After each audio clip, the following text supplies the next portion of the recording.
In-game live pro football game day here on SportsGrid. If you are watching across the SportsGrid television network or listening on SportsGrid Radio, Sirius XM channel 159, we greatly appreciate you. Adam, Scott, Joe, all hanging out with you. We've got you for hours more as we track the late afternoon slate here in the NFL. Once again, Seattle is on top 17-10. Arizona just getting the ball back here. 1st and 10 at its own 19. That game has about half the second quarter still to go. The Bears with the ball down 2 scores now in San Francisco after the Guerrero rushing touchdown. That one about 90 seconds to go in the opening quarter. And still most of the second quarter to go, only a couple minutes in L.A. The Bills back with the ball and at midfield trailing 10-7. And so we have rising totals. Seahawks Cardinals, Joe, has come down ever so slightly. It's 58.5. Only because Arizona settled for a field goal last time out as opposed to a touchdown. The Bills, the Rams, high total right now, 56.5.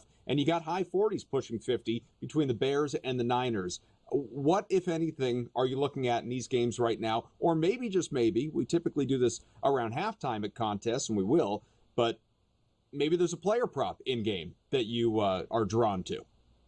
Yeah, there definitely is. I was just looking at the quarterback props between the Chicago Bears and the San Francisco 49ers. We've seen Brock Purdy really have success out there with his arm so far in this game. He's already put up 152 passing yards, and they did just lock things up. Caleb Williams, on the other hand, hasn't found that success. He's only put up 15. I was looking at jumping in on his live number, and I'll let you guys know what that opens up as. It's 217.5, you guys, and we know Caleb Williams has been able to move the ball in past games, and I do think we're going to see some deep passes out of him, getting that ball to Keenan Allen out there. I can see Keenan Allen getting in the end zone today. So I would jump on Caleb Williams here for over that 217.5 if you're able to get it. They did lock things back up. If you're looking at Brock Purdy, that number is almost up at 300. It's 296.5. I could still see him going over this number in this game, because he's already got 152, you guys. We're not even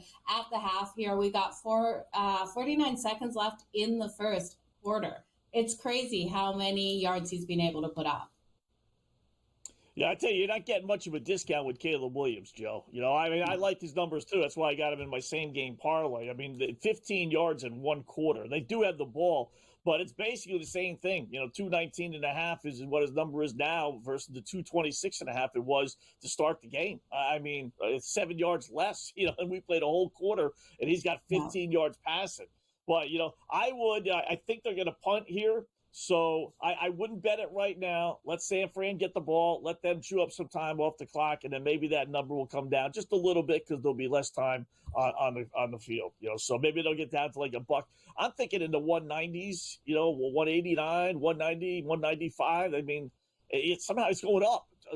223.5. They don't even have the ball. They just punted the ball unless I'm looking at the wrong TV set. I mean, why would Caleb Williams' numbers be going up when San Fran's getting the ball? That's a weird game. That's just we've seen it sometimes though, Scott. The books will like flip flop on that number sometimes, thinking that he's going to have to make those passes because the other team has put those points up on the board. So I've seen it go back and forth, and we know Caleb Williams has the arm, right? So he can get it. Keenan Allen, if you haven't got that touchdown prop, it's plus 220 live right now, Adam. Guys, I got to interrupt. We have a blocked punt by the Rams, recovered, returned for a touchdown. L.A. has taken a 17-7 lead at SoFi, still with 12.5 to go in the opening half. That is going to move the live number considerably, I would think. I mean, I'm looking at L.A. minus 3.5. I would have thought it would be a little bigger than that. I guess that just shows the book's respect for the Bills to even still come back in this one. But a 10-point lead now for the Rams after that, special teams touchdown. Yeah, and 61.5 now is the total. Again, we like the over. Yeah, 24 points. I still think there's going to be some more points coming. I might go in one more time on the 61.5. Then I'll probably say, okay, that's enough. But it's the perfect storm. You know, a great offensive team in Buffalo. They're down 10. They're going to be throwing the ball, and they're going to, they've been able to move the ball so far. Even on that last drive, they moved it a little bit before the punt, came. So I think I would do it, and I would grab Buffalo plus the 3.5 as well. I would, I would double down on that bet just because I think when everything is said and done, this will be a close game, down the stretch. Maybe a little on the money line, plus 158, Joe. Yeah, I'm with you there. I really do think that the Bills end up walking away with the win. So I like where you're going there. I was just looking at those pass completions for both of these quarterbacks. Matt Stafford has 4 pass completions. His live number is 18.5. It'd be Allen that I'd be looking at with them down by those 10 points. He has 5. His number's high, though, you guys, 24.5, minus 118 to the over. I think he can get there. But is that number getting a tad too high, Adam? I don't think so. I mean, not as long as they're, sitting where they are right now, obviously down by 10 and knowing that Allen's going to have to throw the ball. It's just, there's so much time to go in this game. They're not going to abandon their game plan right now. We still have effectively 3 full quarters left. And so Allen's going to run, Cook's going to run. It really, what I was looking at is the other side and sort of trying to project ahead how this game is going to go.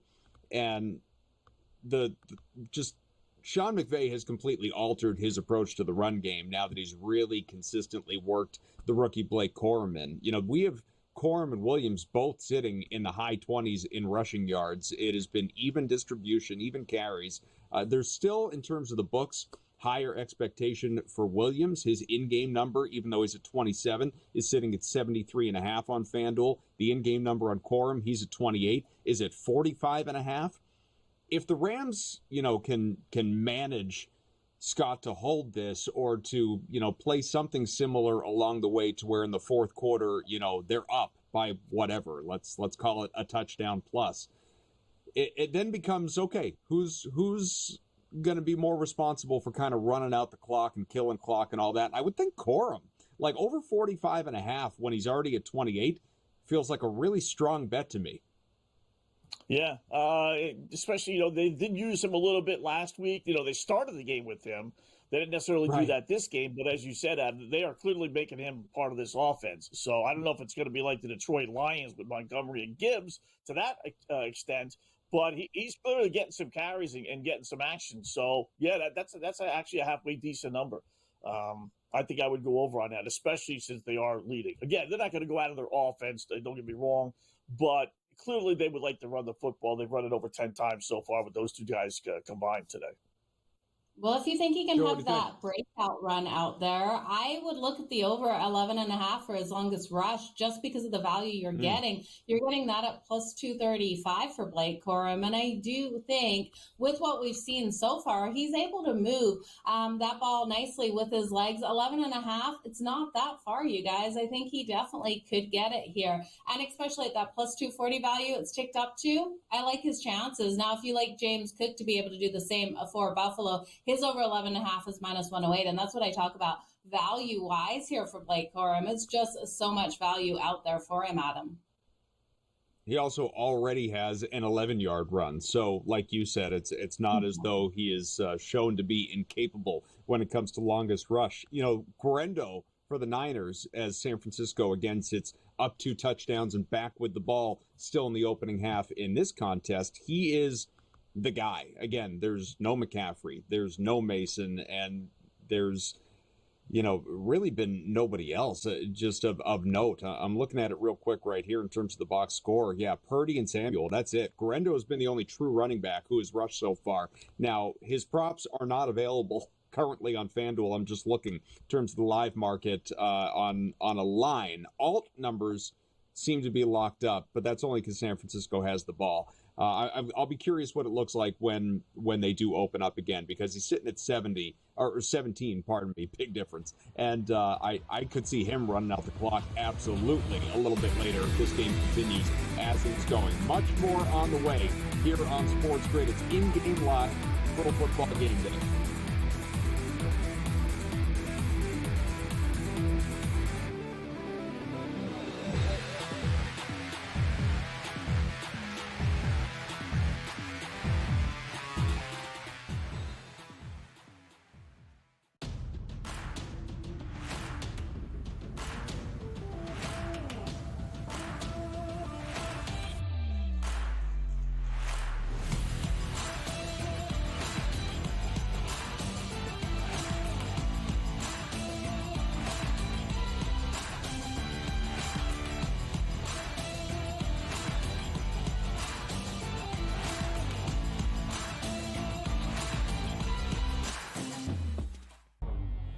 two guys that can do it all. Too much electricity this morning. This is a good time. We're having a lot of fun. I had to do a triple take. Ka-ching!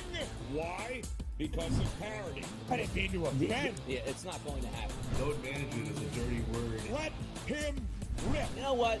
Circumstances provide the results. What? How do you do this once? Oh, Donnie, you got such a good show there. A network that is booming. The Early Line, only on SportsGrid. We got the NBA Cup going on. Not that anybody really cares per se about the NBA Cup. Now, I'm going to be honest with you. I actually did try to look of like, okay, like what does it mean like for the NBA Cup? Like who's playing for what here? I lost interest and I gave up after about 30 seconds. So I was like, you know what? Whatever, dude. There's NBA games. Sports Rage tonight, only on SportsGrid.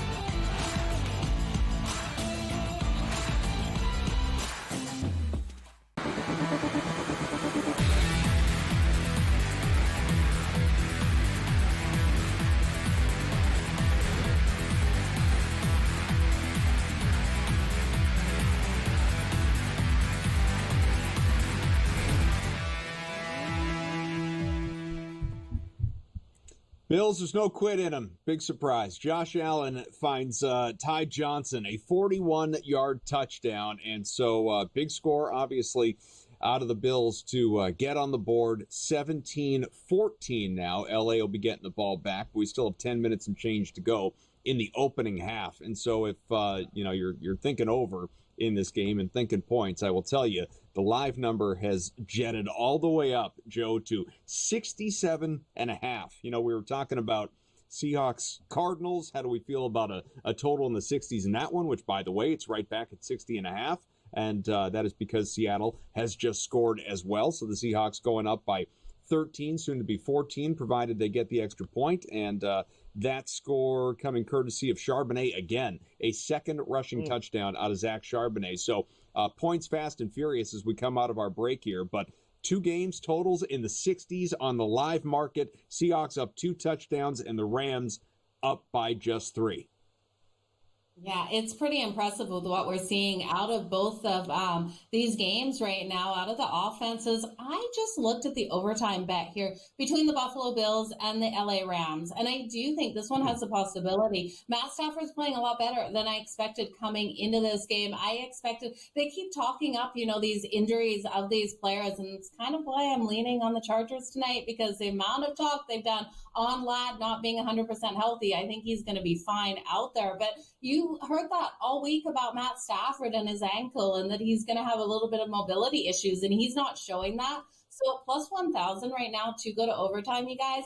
This is a 3-point game at the moment as the Rams lead this 17-14 at plus 1,000. I'm going to take a shot. And that total at 61.5 now between the Seattle Seahawks and the Arizona Cardinals. The Cardinals are plus 9.5. I really do think that this one finishes closer to that original number. So if you don't have a bet in this game, I'd grab the Cardinals plus the 9.5 at minus 114 before I touch that total, because it is high at 61.5. I had the original over 44.5. I liked it at the 60.5 to the over. 61.5, we're getting so tight to that number. But you look at the Cardinals and their ability to score in the red zone at home versus on the road. And at home, they really had that success. So I do think they'll get back in this game. Scott, what about yourself? Yeah, I tell you, I'm going to go into your area, your neck of the woods, Joe, and I'm going to look at some touchdown props here. Boy, for what we've seen this first half, I don't know how you don't play Charbonnet again. Charbonnet for 3 touchdowns, maybe even 4 for Seattle. They're running the ball with a whole lot of success. They have the lead, so you would figure, they're going to continue to run the ball, right? You don't jump out to a big lead like that by running and then all of a sudden start throwing the ball. So even if you did, he's good 2-1 for another touchdown. I know he has 2, and I know you take a step back and say, boy, is the guy really going to score 3 touchdowns? But you know what? Maybe he will. And at 19-1, and it was just 20-1, they dropped it. I would even put a couple sprinkles on 4 touchdowns today for him. And then I'll go over to the other side, San Francisco, with Guerrero. He's the man. Boy, great job, whoever picked him up on Fantasy League for us. But he's got 1 touchdown. I would play him at plus 120 for 2 touchdowns, and I'd throw a couple sprinkles on him for 3 touchdowns because, again, they have the lead. They're running the ball with success. They're not going to all of a sudden start throwing the ball all over the place. He's going to get a ton more carries. I think there's a pretty good chance he gets another touchdown. So I'd play him 1 more plus 120 and then 2 more at 10-1. I'm looking at some of these lines. You mentioned Guerrero, obviously, and what he is doing now. It's modest on the ground, just 8 for 19 with that score, but in the air, 2 catches, 50 yards. Quick, no peeking. Brock Purdy. Again, we have 9 minutes to go in the second quarter. How many passing yards do you guys think he has with his team up 14-0? 260. He had 152 the last time we talked about him. What's he at, Adam? Well, in that case, you're kind of cheating because you already have a frame of reference. 203. 203 right now, which is incredible. Wow. 4 catches, 106 yards to George Kittle. George Kittle is sitting north of the century mark already in this game, which I recognize the sort of the lack of overall weapons in that receiving offense and how depleted they are. But Kittle has not been awesome of late. And yet, here he is, reliable, 4 catches of good distance, the long of 33. So it's not like he's got this 170-yard catch and the rest are sprinkling. I mean, it's fairly even distribution. Purdy has certainly found something today against this Bears defense, which is very vulnerable. Again, the Bears are not going to the playoffs. They're effectively done. The Niners fighting for their playoff lives. I feel like I have been saying that because I have for multiple weeks at this point, but it's just increasingly true by the week, so long as they are not eliminated. And we have been talking about how competitive, how tight, how close that NFC West is. And the Niners, just as I say it, on the board again. Juwan Jennings, a second touchdown. So that is 2 touchdowns for Charbonnet, 2 touchdowns for Juwan Jennings. He is at 5 for 40 in the air. Brock Purdy up approaching 225 already with 7.5 to play in the second quarter. And the Niners, Scott, a 3-touchdown lead. Yeah, and I'll go on the other side of the aisle with that one. Look at the Chicago Bears again, guys. This is the second straight game now. They've had 3 possessions. They got 1 first down. They have more penalty yards than they have, total yards. I mean, where have we seen this before? This was the exact thing that played out against the Detroit Lions, on Thanksgiving. Same thing. Remember, they had no first downs. Or I think they had 1. Say they 1 first down at halftime. And more penalty yards at halftime than they had total yards. And we all know what happened. The coach ends up getting fired. So now they made a great comeback. They did, but it's like, 3 possessions and they got 1 first down, 11 plays, 9 total yards. When you do it just by passing and deducting yards for team stats, they have 11 plays and 9 yards. How could you be that bad? And you got the poor coach fired, for goodness sakes, and you come out playing like this? Someone's got to go. Crazy. But like I said, they were this way last week, and they darn near won the football game. Do we expect that to happen 2 weeks in a row, though? Probably not. Not the way things are going. Again, the Rams clinging to a 3-point lead, but they have the ball. Buffalo territory as well. 1st and 10 at the Bills 31. So maybe more points on the way there at SoFi for the Rams. In the opening half, Niners up 3 touchdowns, and the Seahawks with a 2-touchdown lead in Arizona. That one is approaching the break.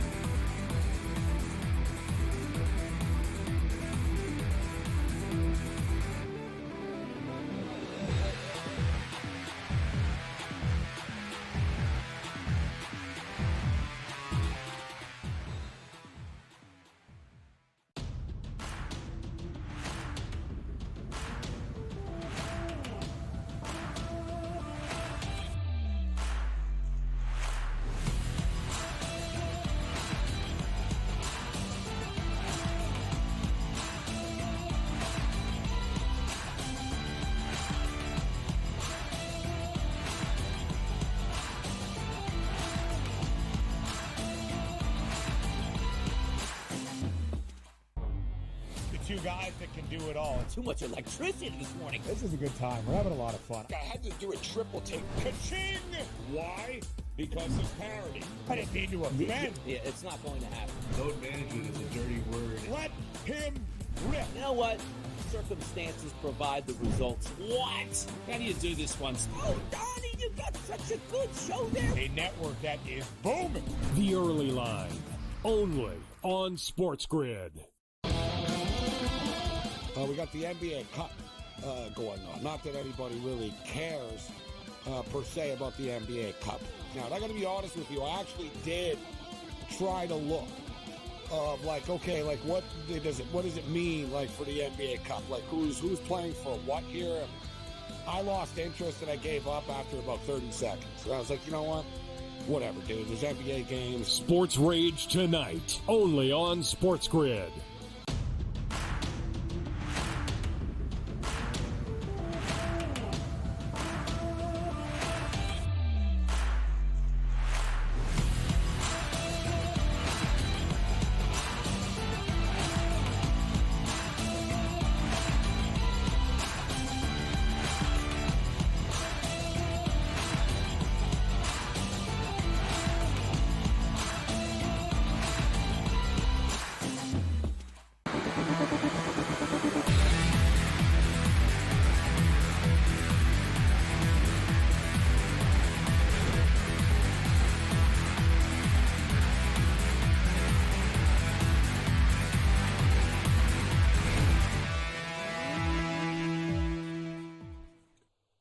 Puka Nacua for the Rams, 6 for 75 now. Cooper Kupp just had a catch to bring him to 2 for 30. The Rams are up 17-14 in this game back here on In-Game Live Pro Football Game Day. But most notably, after a Kyron Williams run, picks up 10, it is first and goal at the Buffalo 7. The Rams, again, leading by 3, trying before the break to tack on maybe another touchdown, make this a two-possession game.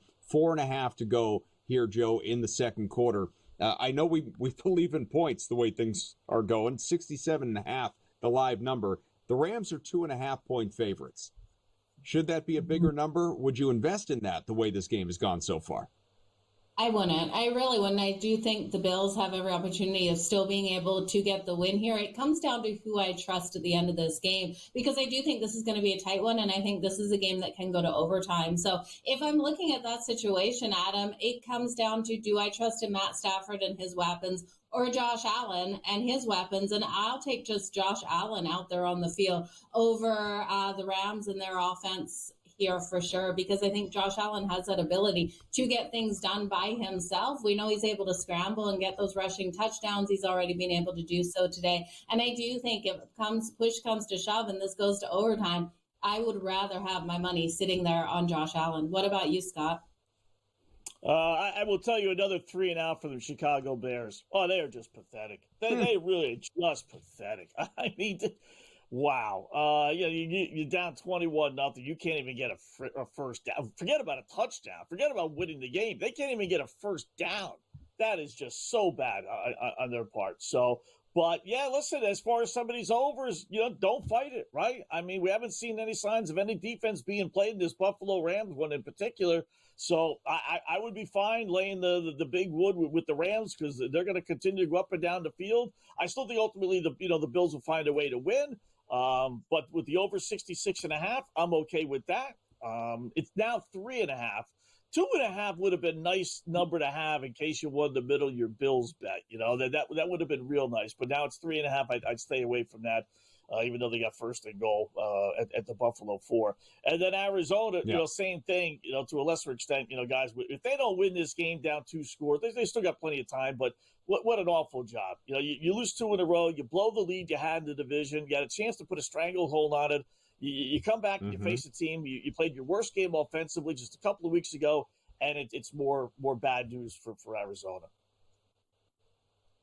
Entirely true. And like you said, we're looking at first and goal from the Rams, or Bills 4 for the Rams, and a timeout on the field by L.A. with about 2.5 to go in the opening half. It was a Kyron Williams reception followed by a penalty that brought the Rams as close as they are inside the 5. So we'll see if we do get more points on the board even before the 2-minute warning potentially. Seahawks, 30 seconds left opening half with the ball and moving the ball out to midfield. 2nd and 5 at the Seattle 49. Cardinals, like we've noted, down 2 scores here, Joe.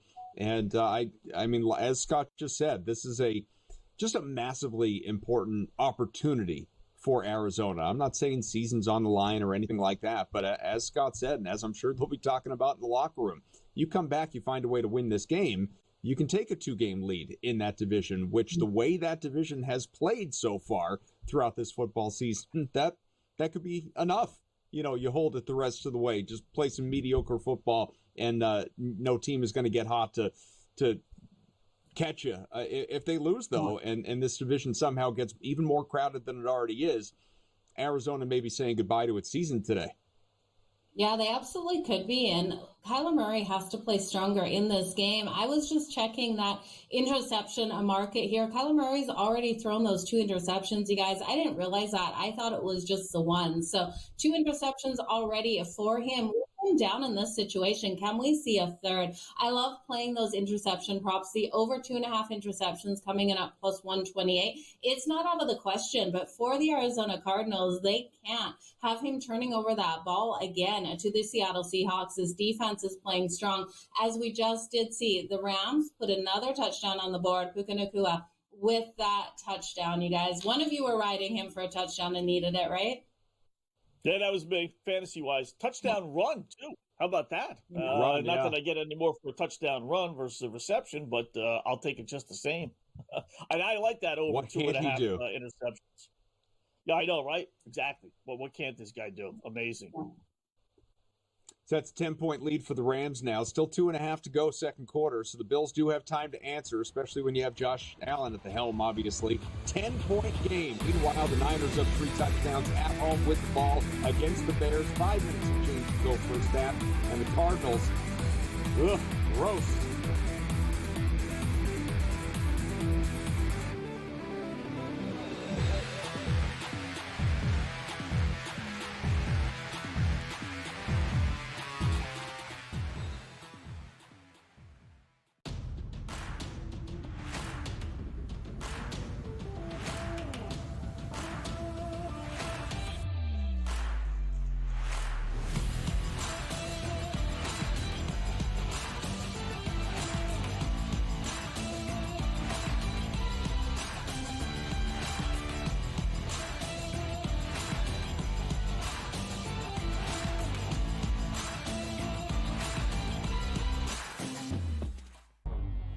Two guys that can do it all. Too much electricity this morning. This is a good time. We're having a lot of fun. I had to do a triple take. Ka-ching!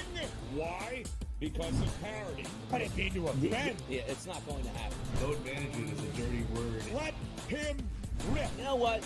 Circumstances provide the results. What? How do you do this once? Oh, Donnie, you got such a good show there. A network that is booming. The Early Line, only on SportsGrid. We got the NBA Cup going on. Not that anybody really cares per se about the NBA Cup. Now, I got to be honest with you. I actually did try to look of what does it mean for the NBA Cup? Like who's playing for what here? I lost interest and I gave up after about 30 seconds. So I was like, you know what? Whatever, dude. There's NBA games. Sports Rage tonight, only on SportsGrid.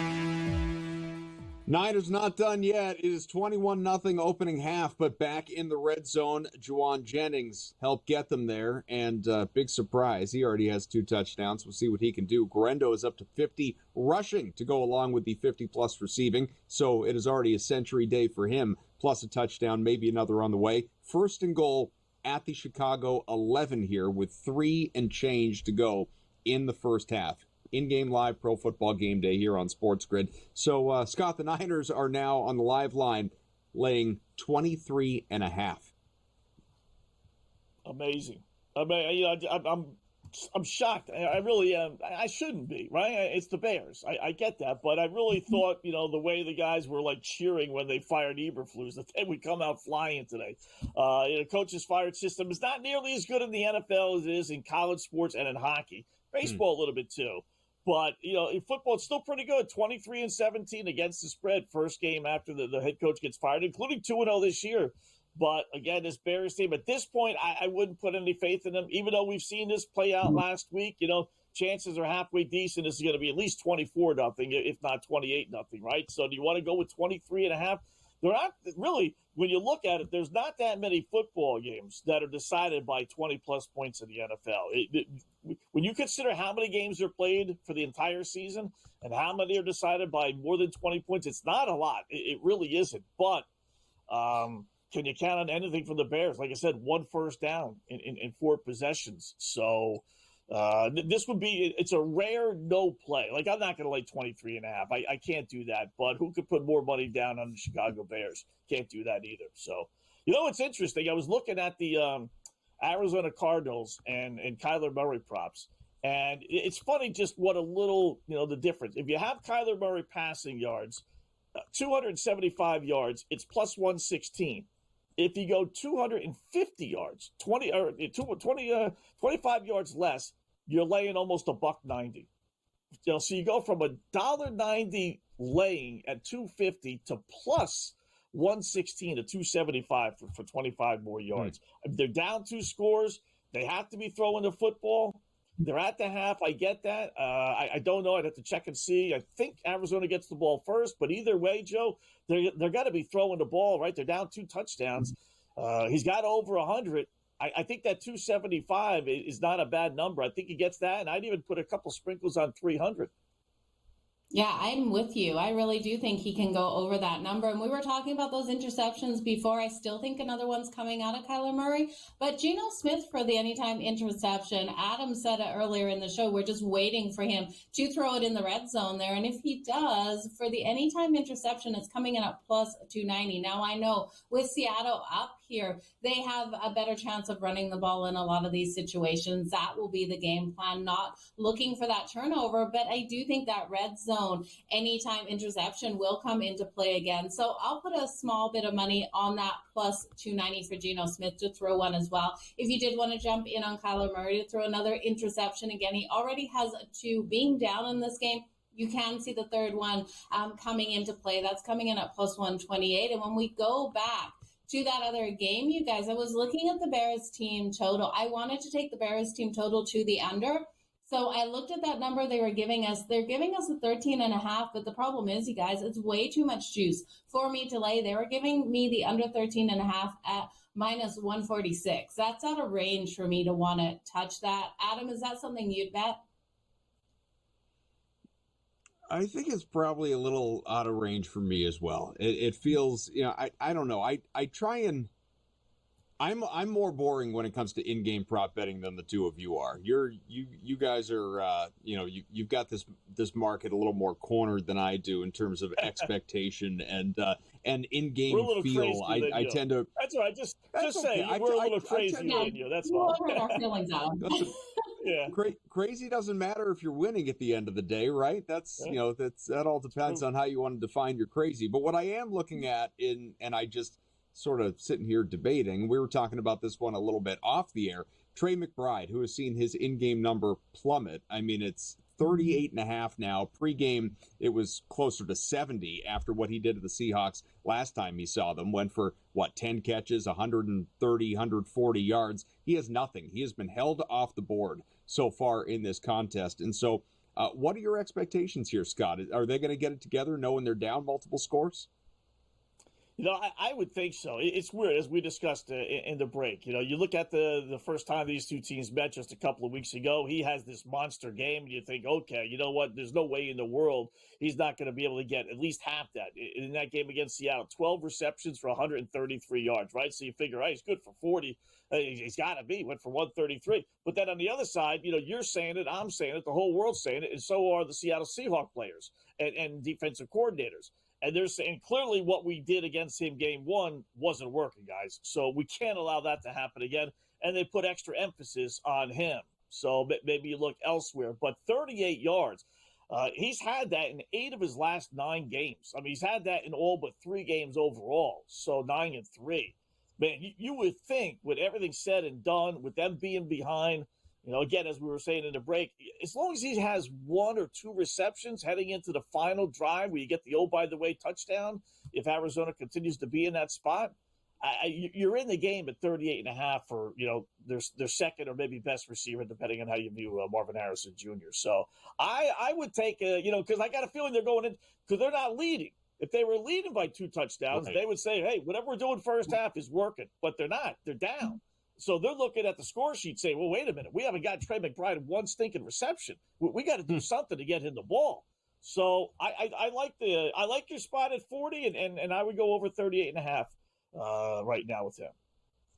Yeah, I'm with Joe, you on that. He is the clear guy. Should be anyway. He is, and Kyler Murray has to find a way to get the ball to him. He's got to find a way to get open, and I think Scott's right. I think we're going to see that in the second half. We've seen the Arizona Cardinals play 2 different games in one half versus the next. We saw that versus the LA Chargers, where the Chargers were up, and the Arizona Cardinals finished it off at home, being able to get the win. And I think we could see that coming into play here with McBride getting those deep passes from him. So as long as we get a couple out there, I do think he'll be able to go over that prop that you have, Adam. So I like where you're sitting in it. I think he'll reach closer to his original number, but the 49ers able to put that field goal up on the board, 24-0 with 1:50 left in the first half. I am blown away by the Bears right now and their lack of defense out there.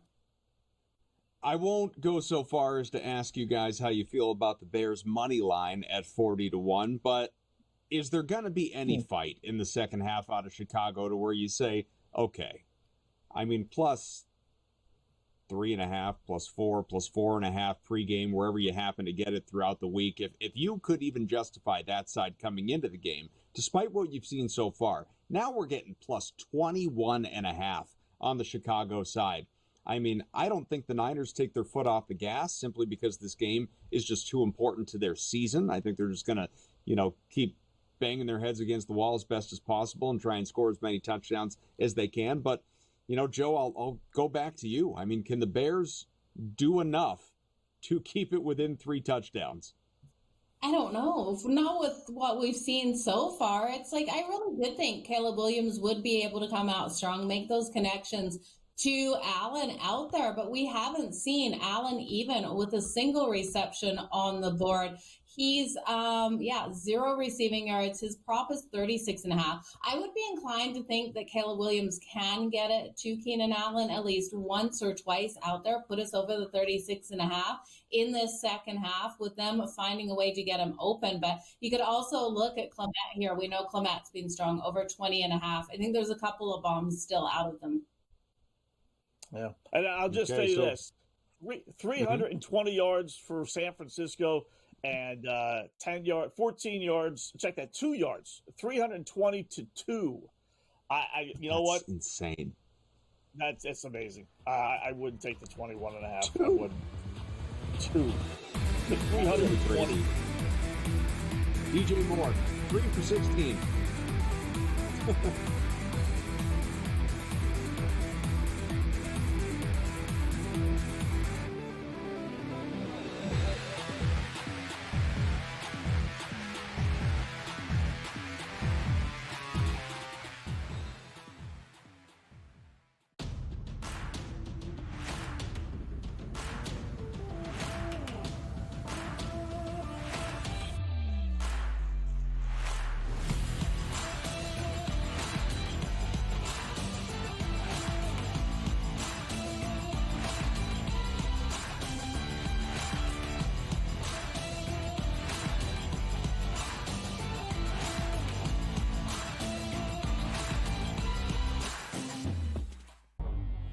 two guys that can do it all. Too much electricity this morning. This is a good time. We're having a lot of fun. I had to do a triple take. Ka-ching!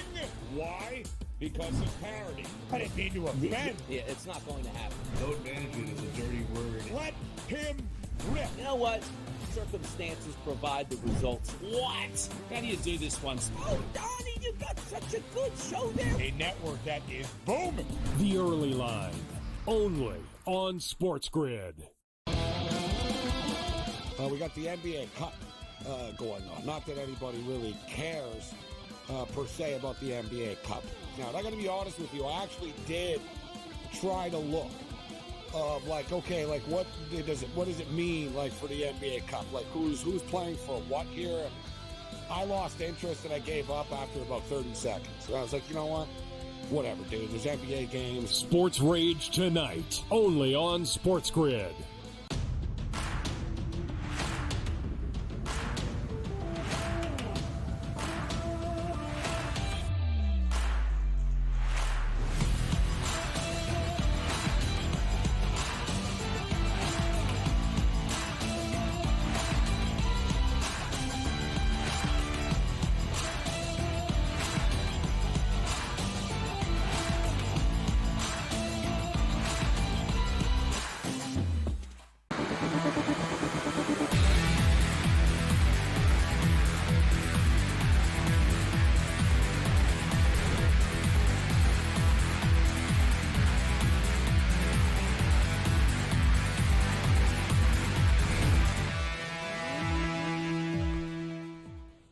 It's in-game live pro football game day here on SportsGrid. We'll have a Sunday night football preview a little bit later on with Brady Cannon. He'll join us. We'll start picking through some of the games that already went final today. Some interesting ones for sure that came down to the wire. Plenty with an impact on playoff seeding. Matter of fact, one of the more interesting games of the day on the field at the end, in terms of how it was decided, actually is the only game today that had nothing to do with any sort of postseason importance. That was the Jaguars and Titans. Jacksonville coming back to win, of all things. If you were on the Jaguars plus 3.5, how about money line? Mac Jones leading a game-winning drive against the Titans. Will Levis got hurt in that one. Maybe we'll talk about that a little bit later on, but honestly, probably not. There were far more important games that went on throughout the day. But this is what's happening. We're nearing now that we're entering the point in the year where you're going to start to have these games that, you know, some are relevant to playoffs and playoff seeding and division chases and all that. And then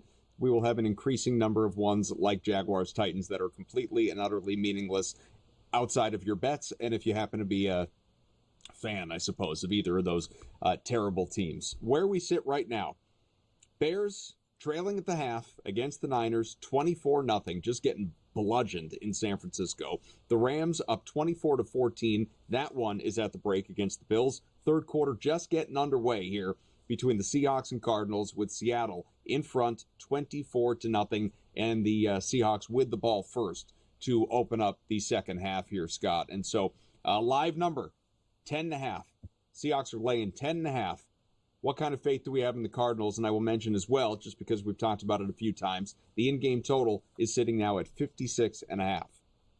Yeah, that was 60.5 when we just discussed whether we were going to go even higher or under. So lack of scoring there in the second quarter, 34 points total. I think Arizona, with everything is said and done, is going to make it close, right? I mean, the fact that they're giving you 10.5, you know, you're getting that extra half a point. If Seattle kicks a field goal, they're up 17. You get the by-the-way touchdown.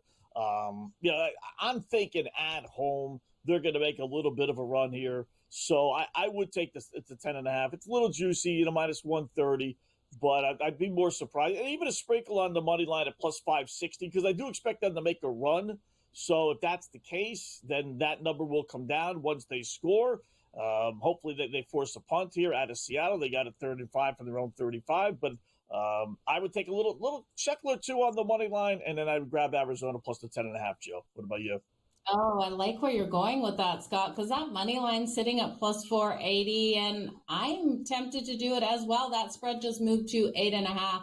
As right now we're seeing Seattle 4th and 1 at their own 39-yard line. So we're going to see the Cardinals with the ball here right away. It does look like someone was down for a second, but they're up now for the Cards, and I'm with you. I think this team has every opportunity of making a run. Kyler Murray can't continue to take those turnovers, though. He has to make sure he gets that ball moving down the field and doesn't give it right back to Seattle as soon as he gets it here. So we'll see what they're able to do on this drive, Scott, but I'm loving the money line plus 480. Adam, you tempted?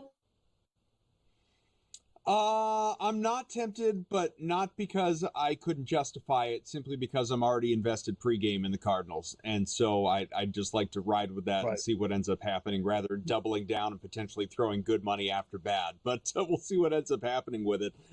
You mentioned, Joe, 4th and 1 to Seattle 39. And, I think you're probably right. Cardinals are about to get the ball.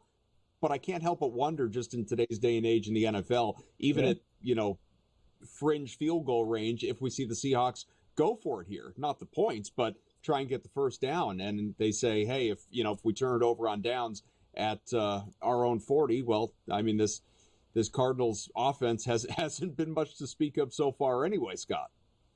Yeah, listen, we'll talk about some of these other games, but that came into play in Philadelphia and Carolina. I mean, guys, this penchant for going for it on 4th down, like it's who cares if we don't get it? I mean, it cost Carolina the game, or at least a chance to win the game. They had a ball 4th and 3, 4th and 2, 3 from the Philadelphia. I think it was like 20-yard line. 8.5 minutes left. They're down 6, and they go for it. They don't get it. They kick the field goal there when they get the ball back with 2.5 minutes left. Now they're only down 3. And they would have kicked the field goal because they got deep inside Philadelphia territory. But because, let's just go for it. Let's go for it. Who cares? Analytics, whatever that is, says that we should be going for it. Well, analytics costs out the football game. So ultimately they did punt here, Seattle and Arizona. But I get it. You're right, Adam. I mean, doesn't matter where you are. We saw Baltimore go for it at 4th and 1 from their own 30 a couple of weeks ago. We've seen, obviously, Detroit do it numerous times. There's no rhyme or reason on common sense anymore in the NFL. Dan Campbell doesn't hesitate, Joe. I mean, I'm not saying he was the first, but it does feel like he's the ringmaster of it, like the ringmaster of the circus. He is just the guy that is going to be waving everybody. Let's go. 4th and short. Don't care where in the field you are. It's time. Yeah. Let's have it. Oh, absolutely. Right. If you're it's not even a coin flip. It's like if Dan Campbell's 4th and 1 or 4th and 2 and 4th and 3, that he's going to be trying to go for it there. So Arizona, down 14, they need to take those chances, though. I know it's a tough situation with them on so close in their own zone, but I think they have to be aggressive in the second half and really come out and make some big plays. So we'll see what they're able to do. We do have the 49ers and the Bears strictly at that half, you guys. 24 points. Do you think we see the 49ers continue to pile up those points? They've got to, right? Well, I think we're going to keep seeing scoring from San Francisco. Yeah, I think they're going to see like the Rams leading by 10, Seattle, first place Seattle leading by 14. So they got to be telling themselves like, okay, you know what? We got to continue to win, because with Seattle winning right now, if we lose here, that's it. Not that they really probably are worried about losing, but it's just something the coaches can use as rhetoric to just keep the the pedal to the metal. And they've struggled so much recently that no reason to call off the dogs. I'm not going to say this hasn't happened with a 24-point lead, but how many second half leads have we seen the Niners choke away this year? It's right. Happened multiple times already to where they have not, they've lost the games. Exactly. Double digits in some cases. So, no, you got to score and win.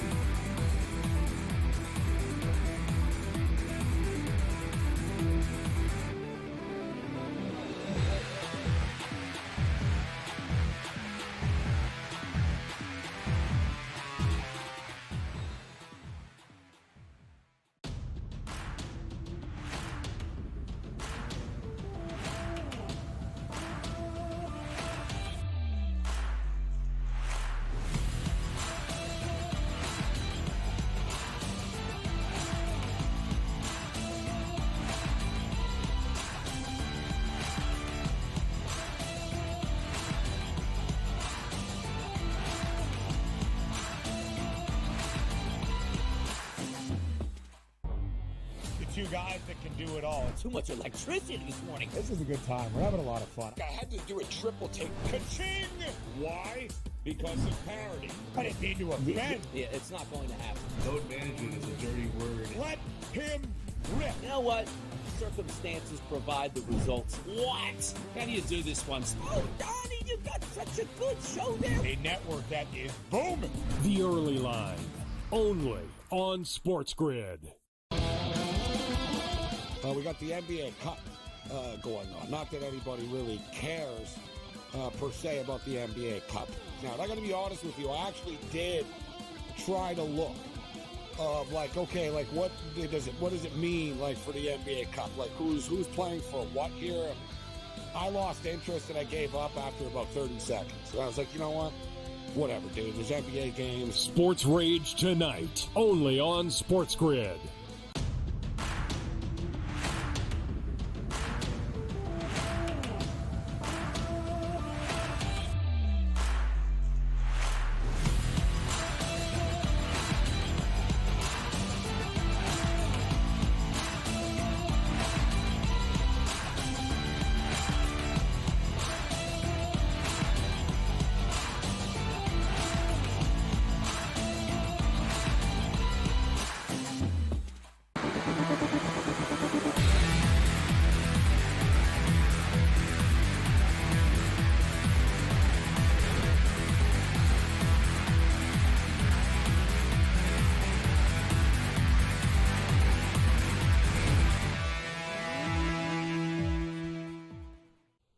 So the Cardinals had 4th and 1, and very similar situation to what we were talking about in hypotheticals before. Decided to go for it, and penalty unfortunately negated a first down, pulled them back to 4th and 11, way back at their own 19. And so punt out to Seattle, and the Seahawks will take over, up 2 touchdowns in this game. About 4 minutes gone by in the third quarter.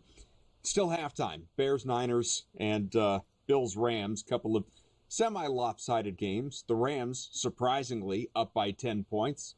Personally, as a Rams investor, hoping that continues. And the Niners, all over the Bears today, despite how shorthanded they are. 24-0 in that one. For anyone, Scott made reference to this earlier, for anyone that picked up Isaac Rendo on waivers this week as the new starting running back for San Francisco, he has a touchdown, 9 carries, 50 yards, also 2 catches for another 50. George Kittle has been just a monster in this one. 5 for 138. Hasn't had the trip to the end zone. 2 touchdowns out of Juwan Jennings, but nevertheless, PPR-wise, putting up a lot of points for you in season long, and playoffs coming, obviously. And meanwhile, Brock Purdy, I don't think we'll see 500 passing yards out of Purdy today. That would be pretty incredible. But he is at 258 at the half here, Scott. We were just talking before the break about the Niners and, what will the approach be to the second half, and just, how intent will San Francisco be on continuing to score and really eviscerate Chicago simply because of what's happening around San Francisco in that division right now. And, I made the point that we've seen multiple second half blown leads out of the Niners so far this year. So I don't think that Shanahan and company are going to let up. Yeah, I don't think so either. And if there was a team that really needed a win, not a 20-17 win, they need a nice fat 30-point victory. It would be 5-7 San Francisco, right? So since 2020, they lead the NFL though in losses when leading by double digits, 10 points or more. They have 13 over the last 4+ seasons. That's a lot. So I don't think they're really going to actually lose this game, but I don't know. We will see. I can see Chicago, few extra days off. You got Caleb Williams, went to the USC Notre Dame game last week. He's leading the team out of the huddle a day after his head coach gets fired. All these assistant coaches, they know they're not going to be around, right? The head coach gets fired. They're all his guys. They're all going to be fired when the new regime comes in. So, sometimes it works to your advantage and you get a little impetus of good play. Other times it's like a realistic, well, we're not going anywhere. We're 4-8. We're not making the playoffs. The whole coaching staff's going to be gone. We're all looking for jobs. And we have extra days off. There's just no interest there. So I don't think you're going to see it. The one thing about last week that was different than this week is Detroit was kicking field goals, and it just kept Chicago in the game. That they went into halftime only trailing by a couple touchdowns. Whereas here it's 24-0. San Francisco's actually scoring touchdowns.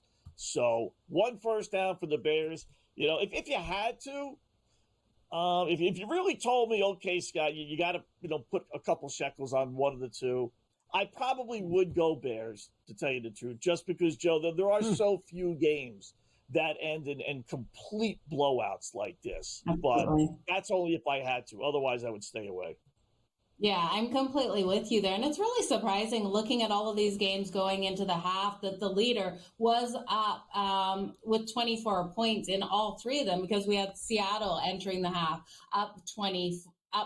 having 24 points. We had the 49ers with 24 and the LA Rams with 24 points. And when we look at these games right now, those teams still leading by that many points. And when I kind of sit down and go, okay, which team that is losing right now do I have the most faith in to come back? It'd be the Buffalo Bills here, you guys. You can grab them still plus the 3.5 at minus 102. They are driving down the field. They're 2nd and 10 right now on their own 26-yard line. I do think coming out of the break here, they're going to be able to put points up on this drive. So I think that 3.5, even though they're down by 10, it represents that touchdown coming, right? So the books think it's coming. That total, you guys, all the way up to 64.5 right now.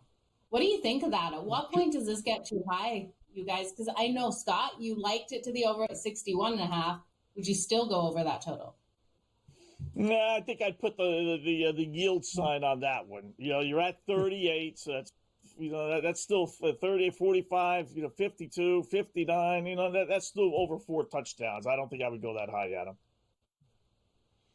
The Seahawks are driving. They're at the Arizona 29, 1st and 10 after a couple of catches from DK Metcalf. So he has kind of woken up in this one a little bit and starting to pile on some yards. He is at, let's see, 3 for 36 and counting. Charbonnet, meanwhile, is approaching the century mark on the ground and made another opportunity. 2nd and 2, Arizona 21, almost in the red zone.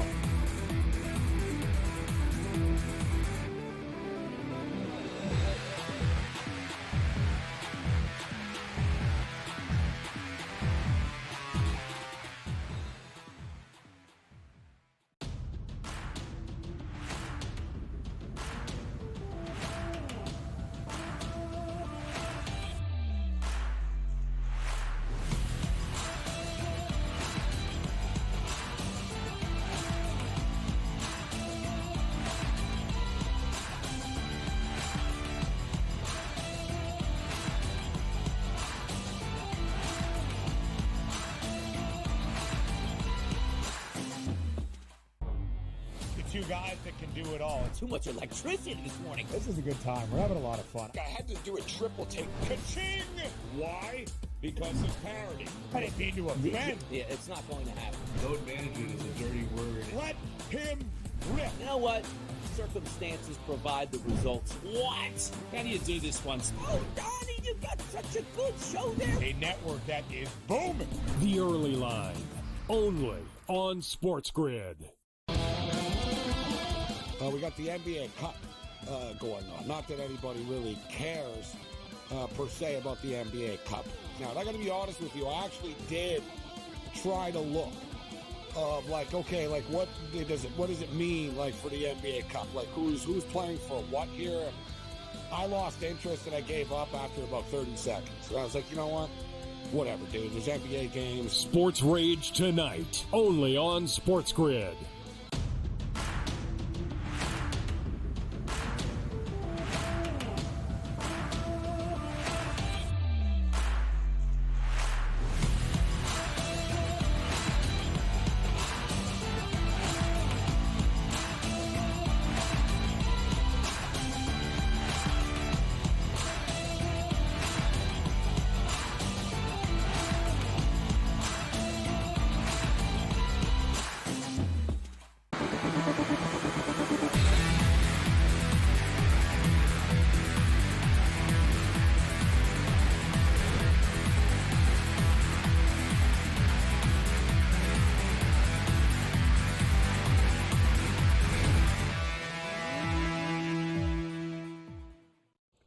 In-game live Pro Football Game Day here on SportsGrid. Thanks so much if you are watching across the SportsGrid television network or listening on SiriusXM channel 159. SportsGrid Radio, of course, it is smarter to be on SportsGrid. We're trying to prove that to you while we're hanging out here with you on this NFL Sunday, looking at the games in progress with Scott and Joe. I am Adam, and again, these three games, a little bit lopsided at the moment. Seahawks trying to make it all the more so in Arizona as the Seahawks are in the red zone again, but it is 4th and 14, Arizona 18-yard line, about 5.5 minutes to go in quarter number 3. Seattle has tacked on a field goal, so now a 12.5-point lead here, Scott, or 12.5-point live line, I should say. 17-point lead in a total that is dipped down to 52.5. What is your approach, if anything, to this game right now?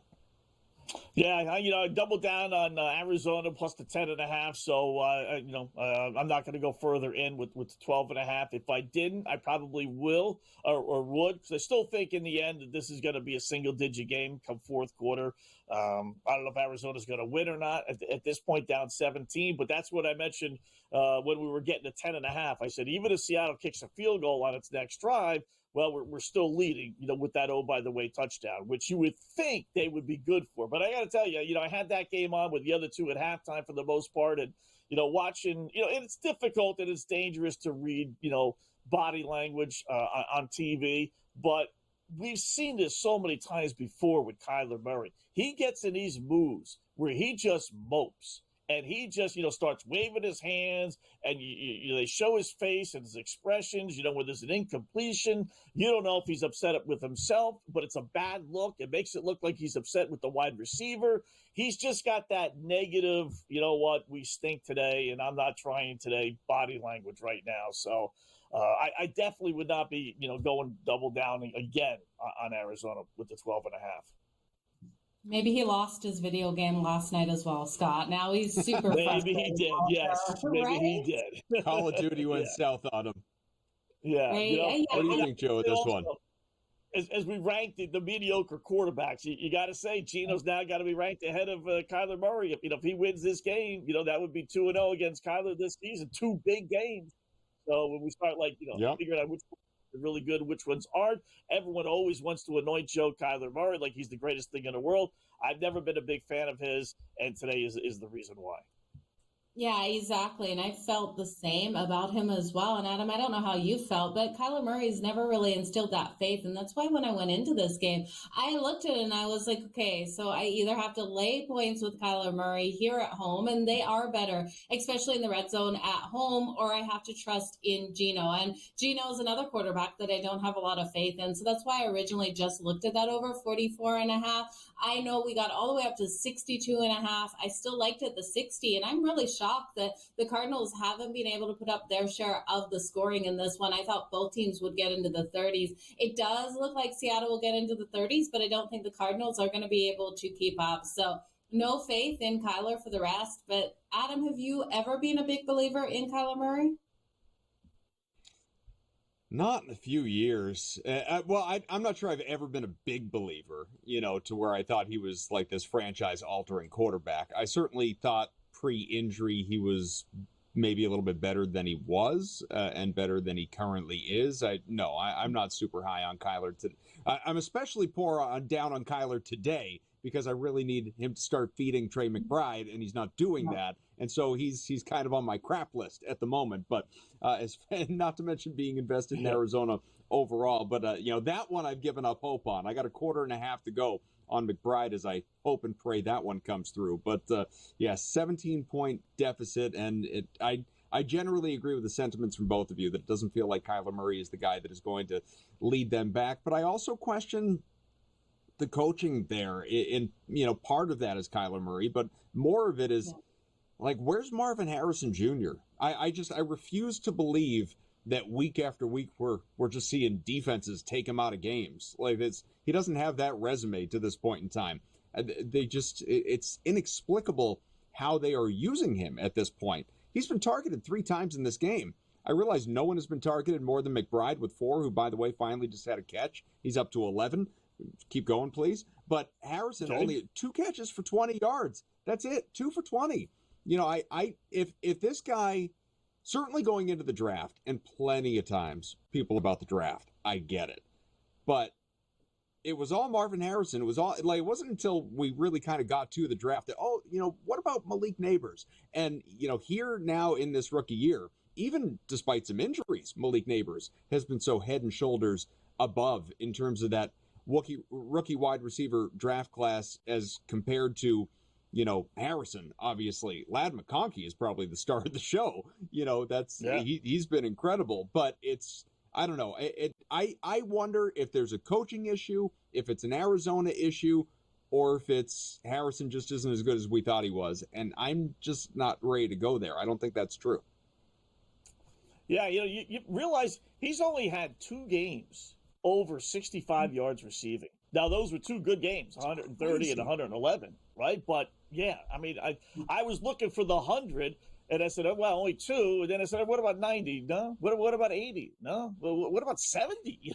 No. You got to go down to 65 before you start. It's 2 games over 65 yards.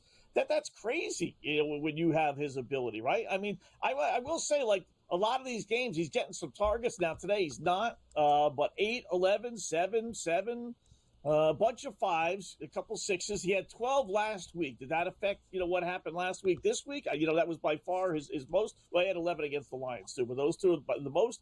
But I would be getting them the ball, between him and McBride both. Those are legit receivers. McBride's a terrific tight end. And obviously Harrison figures to be a great wide receiver. So I don't know, Joe. I'd be finding ways to get this guy, even if it's dopey little screen passes. Just get him the ball because he's so fast and so good. I'll let him do the yak, yards after the catch if I can't throw it to him 20 yards down the field.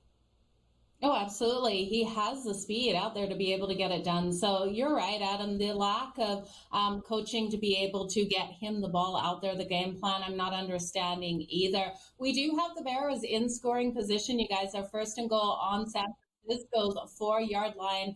That line has now moved to 19.5 as they do feel that the Bears will put some points on the board. Hopefully they don't turn it over, you guys. Let's just get the Bears to get some points here, because I don't want to see them get blown out of the day. Do you guys?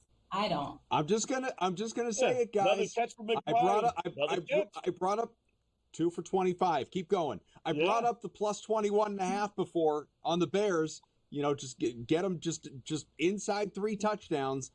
That line's gone at the moment. It's 19.5. Obviously, it's going to get that much lower if, in fact, the Bears do find their way into the end zone here. Second and goal at the San Francisco 5, halfway through the third quarter. I understand the hesitancy, the resistance, given what we've seen from Chicago so far today, especially in that first half. But sometimes the number just speaks to you, right? That plus 21. I mean, could the Niners really, and we'll see, long way to go in the game, but are the Niners really going to truly run away with this? Because so far this year, the resume does not support that. Yeah. I mean, like I said, there's so few games that really ended in 30-point blowout wins. You'd be surprised how few there are when you consider how many games are being played. So we'll see if they can punch it in. Rams are also in the red zone, guys. First and 10 at the Buffalo 13, up by 10, now laying 8.5. Could we get more points out of Stafford and company? We'll let you know when we return. Again, it's in-game live Pro Football Game Day here on SportsGrid.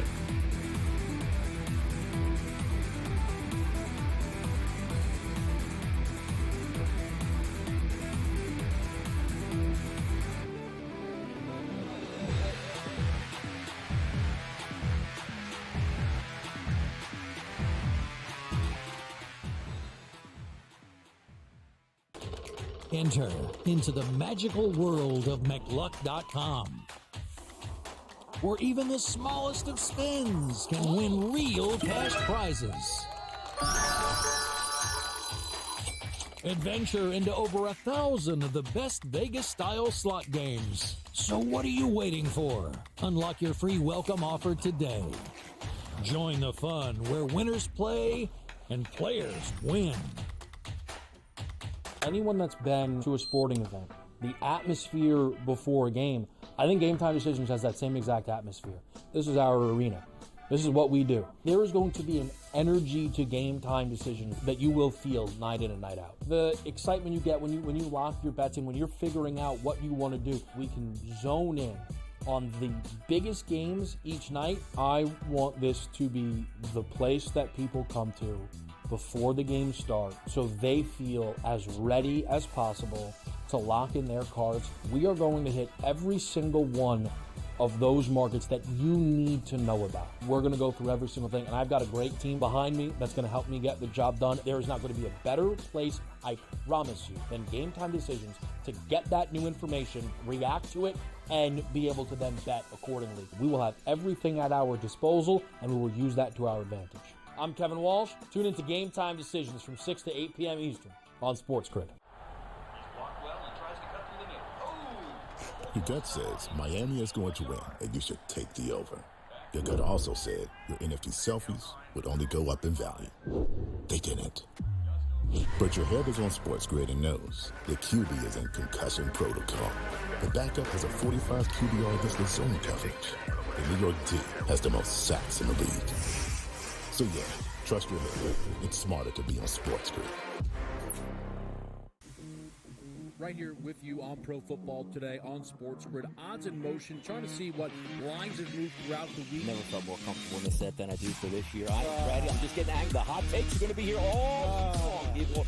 What in the world is going on in Miami, Dom? It's not particularly anything to shy away from just because many people are on top of it. Hot take, hot take. I think this line is asking you once again to take New Orleans. Pro Football Today, only on SportsGrid.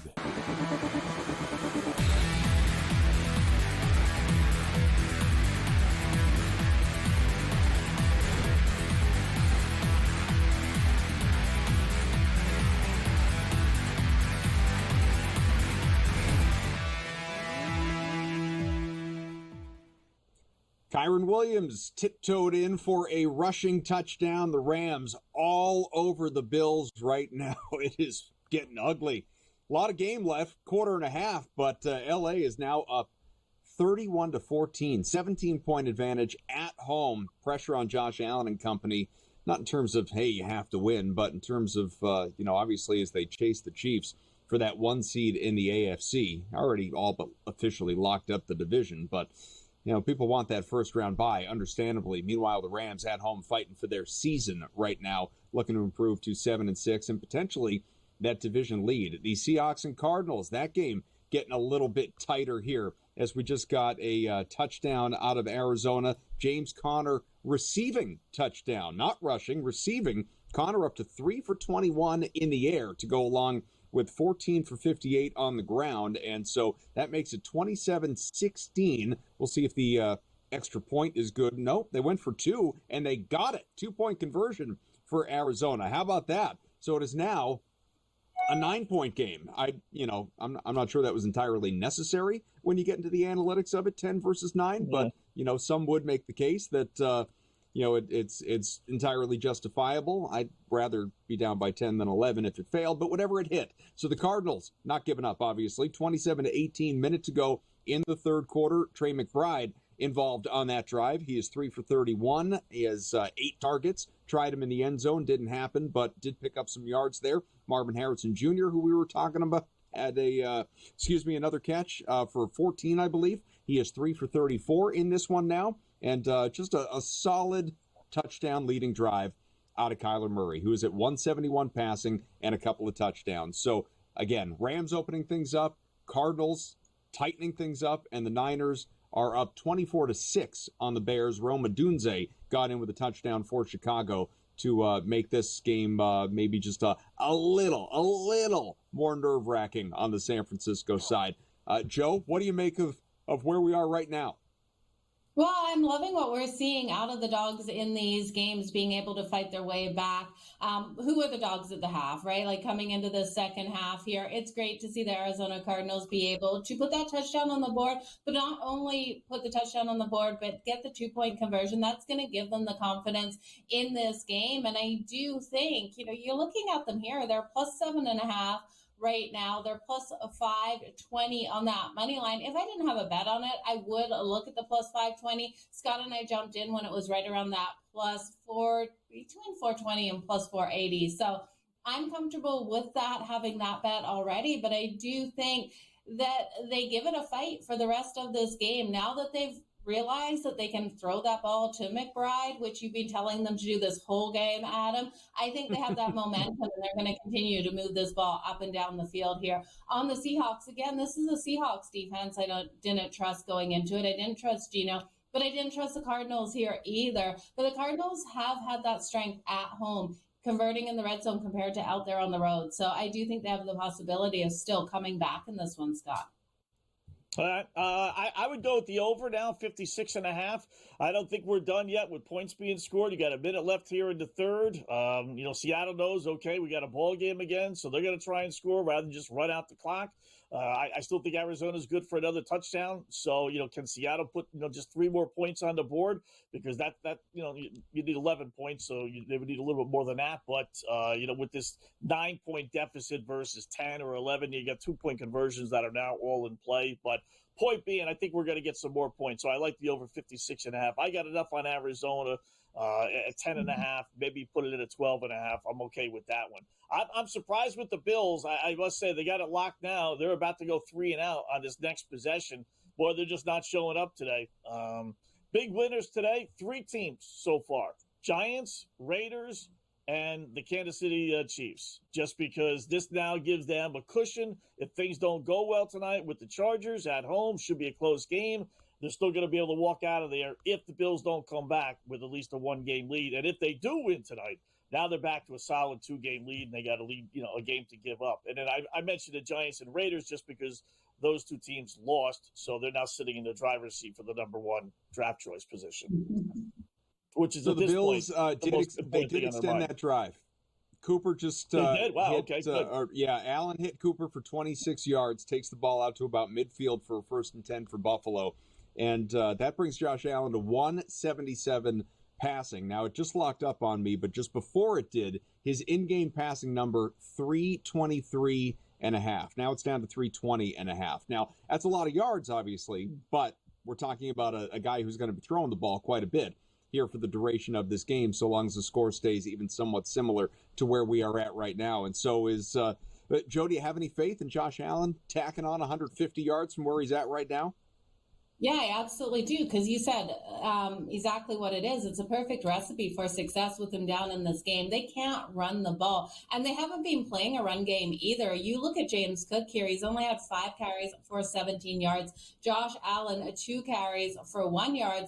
And Curtis Samuel, 1 yard as well. They haven't been relying on that run game, and they're not going to start now with them down 31-14. So I do think those big, deep passes are coming here from Josh Allen. Now, who's he going to get those deep passes to is then my next question there. So looking at the receiving props, we do have it. James Cook for his slight reception, but I would probably go with who he's been getting that ball to. He's been getting that ball to Amari Cooper. Amari Cooper has a 65 receiving yards, 86.5 receiving yards. I like to the over. He's shown that he can catch that ball today. And Josh Allen does like to look at the weapons that have had success so far in the game. So I take over 86.5 receiving yards, and I take Josh Allen absolutely over that passing prop, Adam.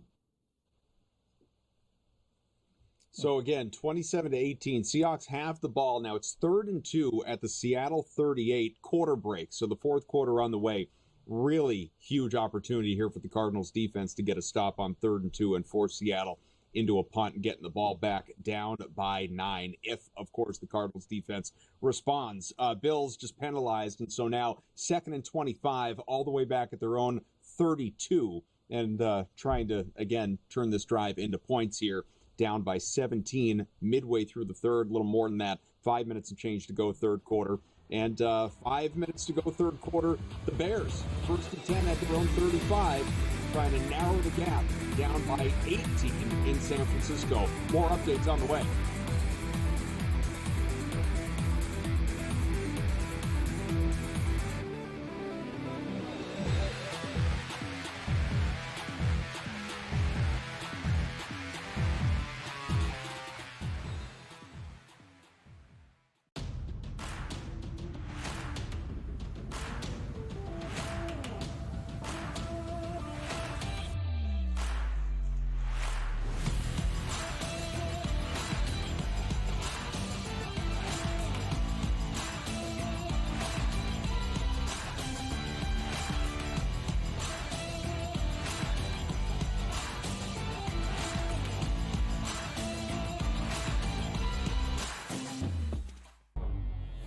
guys that can do it all. Too much electricity this morning. This is a good time. We're having a lot of fun. I had to do a triple take. Ka-ching! Why? Because of parity. I didn't mean to offend. Yeah, it's not going to happen. Load management is a dirty word. Let him rip. You know what?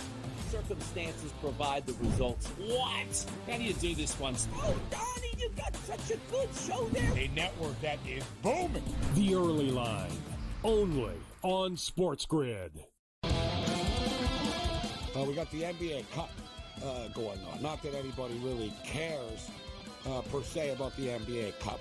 Now, I got to be honest with you. I actually did try to look of like, okay, like what does it mean like for the NBA Cup? Like who's playing for what here? And I lost interest and I gave up after about 30 seconds. So I was like, you know what? Whatever, dude. There's NBA games. Sports Rage tonight, only on SportsGrid.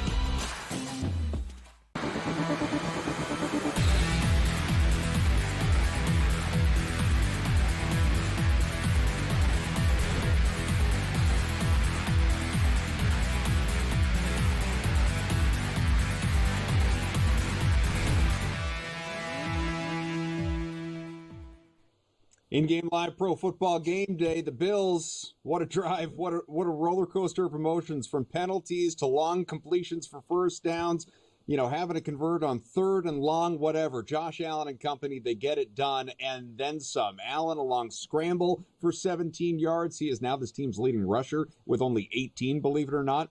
It's not been a great day for James Cook so far, 36 total rushing yards out of the Bills. But Khalil Shakir, fourth catch, a 51-yarder, a touchdown, up to 72 yards on the day for Shakir, and it is now a 10-point game, 31-21. Joe, with about 4 minutes left in the third quarter. The live line at the moment has the Bills catching 6.5. Yeah, I love what we're seeing out of the Bills right now. And that's what I mean. You just have to have that faith in Josh Allen. Seeing him on that play before the pass to Shakir, it was beautiful how he was able to dodge the defense out there and get past. Now, he wasn't able to get the first down on that play, but the drive was still alive, and he then made that big pass, and we did see the touchdown. So he's the quarterback that I have the faith in out there, Adam. Right now, with the spread up 6.5, you missed the best of the number of the Bills if you wanted to jump in on them prior. That total's getting so high at 68.5, but I do think the Bills have every opportunity of coming back and still getting the win. This is only a 10-point game right now, in once a game where they were down by a heck of a lot more. So I still think they're alive. What do you think, Scott? Are you writing them off? Are they done? Are the Rams winning this? Or do you think the Bills are still kicking? No, listen, they're only down 10, right? It's the third quarter, so they're definitely not done. So they got to do what, Arizona and believe it or not, Chicago has been able to do. And that's forced the opposition to punt. Arizona's got the ball back, albeit deep inside their own territory, but they did stop them, after a first down or two. So they got the ball down 9 with 13 and a half minutes left. And dare I say it, Chicago has got the ball back. And, listen, ideally, you always want to, buy at the lowest and sell at the highest, right? But realistically, that's very, very tough to do. But whereas I wouldn't have taken the 21 because you just didn't know what you were going to get out of the Bears, but they've shown you a little something here. So they're down 18. Field goal, probably isn't in play, but I would now, believe it or not, if I didn't have a dog in the fight, I would take the Bears, Joe and Adam, plus 15.5. They're moving the ball. They scored in their last possession. They got it at the San Francisco 32-yard line. Like I said, I don't know, with 3.5 minutes left, would they kick a field goal here down 18? It would cut it to a 2-score game if you want to go by how many scores you're behind, like I like to do, actually. But point is, the Bears are showing a little life here, and we saw this last week against the Detroit. Maybe they're doing the same thing. Maybe they looked at themselves in the mirror and said, this is embarrassing. Let's play football. So give me the Bears, dare I say it, plus the 15.5. someone get a mirror out on the sideline, Scott? I want them to wake up way before the halftime in these games. I know. So, like, don't carry that mirror around. You know, I don't know what happens at halftime that all of a sudden makes them turn it around, or what didn't happen in the first half that made them play so poor. I mean, same thing, one first down. I mean, we joked about it. I mean, that's awful with 4 or 5 possessions, whatever it was. 2 yards offense, and they gave up 320. So we can't even just blame it on the offense. So, no, it was -5 net for Caleb Williams at the break. Yeah. It's crazy. At least passing anyway. Yeah. Crazy. Yeah, unreal. So what about 14? I mean, you mentioned 15.5. What about 14.5? You're still getting just outside of 2 touchdowns. Key number, obviously. Joe, does that appeal to you? Do you think the Bears have that much more fight in them? They're at the San Francisco 30 now.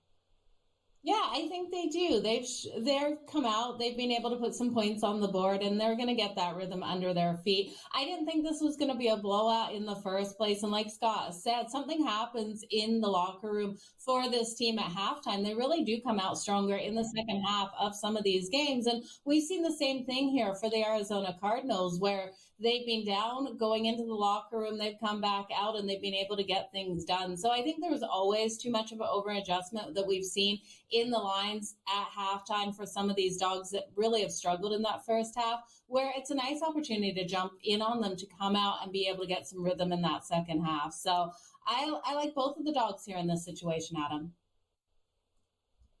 Well, we have Seattle ahead by 9 and back with the ball after Arizona couldn't do anything with its last possession, had to punt. Seattle has the ball midfield and laying 8.5 right now. And the Rams back with it, obviously, right around midfield and potentially a punt on the way. No, just able to convert. So we have a 1st and 10 on the way for the Rams. They are laying 1.5. So much more. We're entering the witching hour, you might say. More and more scoring in these games. We have a live total approaching 70 in that Buffalo-LA game. Wow.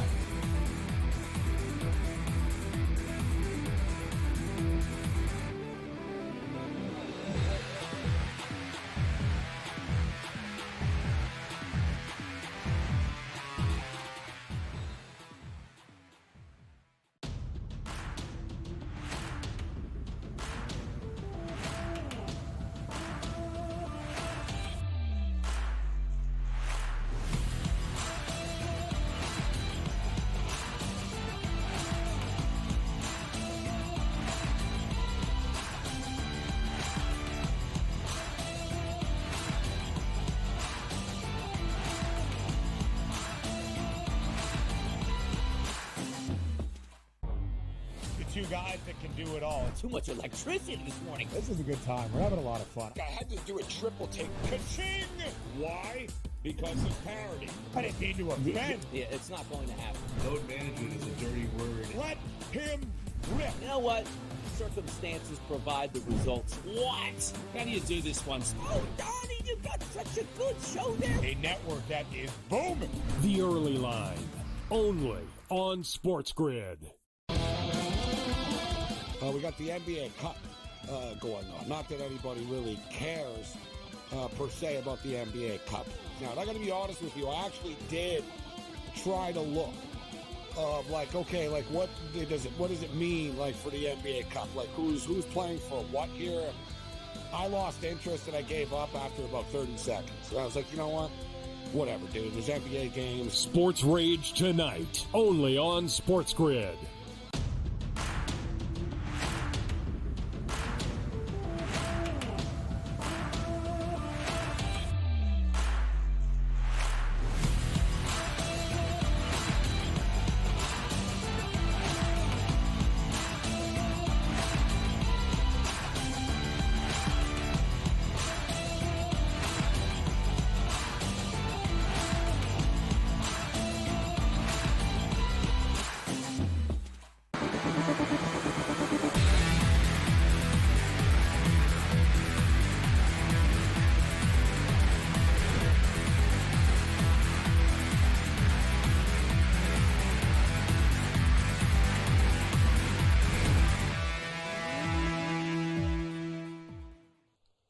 Here with Joe and Scott, I am Adam. We have about 90 minutes left in the show. Brady Cannon will join us about an hour from now. We'll get into a Sunday night football preview. Should be a fun one. Very excited for Chargers-Chiefs, another important game. Two teams that fully expect to be going to the playoffs, but in terms of seeding and trying to win, obviously, whether it's that division, top seed, any number of different things at play, and we'll explore that a little bit later.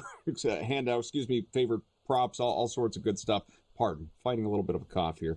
The Rams, they are in the red zone again, less than a minute to go in the third quarter. So we just had the Bills score a touchdown, obviously, as Josh Allen found Khalil Shakir for a long one, and that made it a 10-point game. And now 3rd and 4 at the Buffalo 18, Rams trying to answer right back. The live total has rocketed up to 73.5 here, Joe. What do we think? Wow, that's such a high number, but neither of these teams, I think, will stop fighting in this game. I had taken this one to go to overtime. If the Rams score here, though, they're now up by 3 scores, but do we have faith in Josh Allen to come down the field and be able to then put a touchdown on the board? And it would be interesting to see if they did get that touchdown, if they got the 2-point conversion on that or went for it or just went for the 1 point with them being down 3. So it's going to be tight to this number. It's minus 128 to the under, 73.5 as they move that number now. So I'm staying off this total. It's just too high for my liking, but I don't want to take it to the under. Scott, are you willing to take it over this number? Well, they just scored a touchdown, so that's why that number's as high as it is. Stafford touchdown pass looks like it's Cooper Kupp from 18 yards out. So 4 for 85 for Kupp now. Wow. Big monster numbers, right? There's Matthew Stafford, 247. We were talking about Josh Allen the whole time, right? Because his team was trailing. But we kind of alluded to this early. We said, Los Angeles is not going to take the foot off the pedal, right? It's just going to be points, and points galore. So looks like it'll be, Josh Allen maybe hitting his numbers, but the same thing with Matthew Stafford. So keep playing the over. Like I said, don't fight it, right? With this game, I was going to keep on playing the over. The Arizona-Seattle one, that's the one I was a little leery on, and so far, barring something crazy. You want to go over 73.5, you're at 58. 65, 72, that's 2 touchdowns plus. I don't listen, it may go over that number, but I would not do that myself. They're not registered yet the extra point. I'm waiting for that to click. That's big. If for some reason, did they miss it? Because if they missed it, no, it looks like there's an injury situation on the field that they're dealing with. Okay. Because otherwise that would have kept it a 2-score game, at 16 points. Yeah. Which is big, So yeah, Doug was the defender, by the way. So there's the extra points. Now it's 17. All right, so 59 points. So you'd still need 15 more points. You're not really in a 2-point conversion situation. So you're still realistically looking at 3 scores. You might get it, but I wouldn't be playing the over on it. Won't play the under. It's too crazy. But this is where I draw my line, and I'll take all my 50s and 60 over bets and just say, all right, you know what? Time to go home. If it hits it, great, knock yourself out. I'm not going to be on every single one. Meanwhile, at the quarter break, the Niners up 24-6. There was just the 6 points in that third quarter belonging to the Bears, of course, but San Francisco is first and goal at the Chicago 4. So, we asked, would the Niners sort of foot off the gas, relent a little bit? No, this game, as Scott said, too important, obviously. You need a win today. You have to improve to 6-7, especially with what's going on around you. The Rams looking like they are poised to win. They are up by 17, all but officially entering the fourth quarter. And the Seahawks are, trying not to give up a advantage in the NFC West. They're up by 9 points, 27-18. But Arizona, 10 minutes to go, just got the ball back. And we'll see what Kyler Murray and company can do with this drive. So that division could get that much more interesting by the end of close of play today. But again, this Niners situation now. So now, again, 18-point lead. You're getting the Niners laying 22.5, which obviously is accounting already for a San Francisco touchdown inside the 5-yard line. Joe, is that your expectation? Do you have another opportunity now to potentially invest on the Bears to, keep it inside of 3 touchdowns or even a little bit beyond that? Would you do it? I don't want to put any more money on the Bears here. I would look at something here for, a prop bet here for the 49ers because they're not taking their foot off the gas in this one. They need, like Scott said earlier, that statement win to kind of give the locker room that morale boost so that they can say, okay, we came out, we beat this team by 35, 40 points. So I would look at the prop bet. I'd also look at Brock Purdy here for his passing yards. He's already put up 310. 325.5 to the over. How much time do we have in this game? Because it's minus 114 to the over 325.5. He just needs 16 more passing yards to go over that. And we got a full fourth quarter here. And while they might try to run the ball, they haven't been really doing a lot of running in this game. So I don't know. I'd probably look at Brock Purdy here. I think you really missed the best of the numbers in this game. With only the fourth quarter left, let's just look at the passing or the rushing props here to see if we could really get anyone. Everything's locked up right now for the 49ers. I was going to look at Brock Purdy maybe to run a couple yards himself. He does have 11 so far. No numbers for him right now, Adam. Okay. I'll tell you one guy doesn't have any numbers either. Yeah, I just looking at the box score there. I didn't play anything, and I'm glad I didn't on Deebo Samuel. But you talk about a guy that's just like invisible.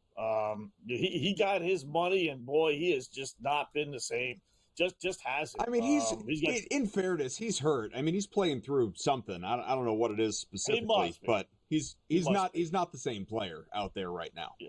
He's been dealing with this for multiple weeks.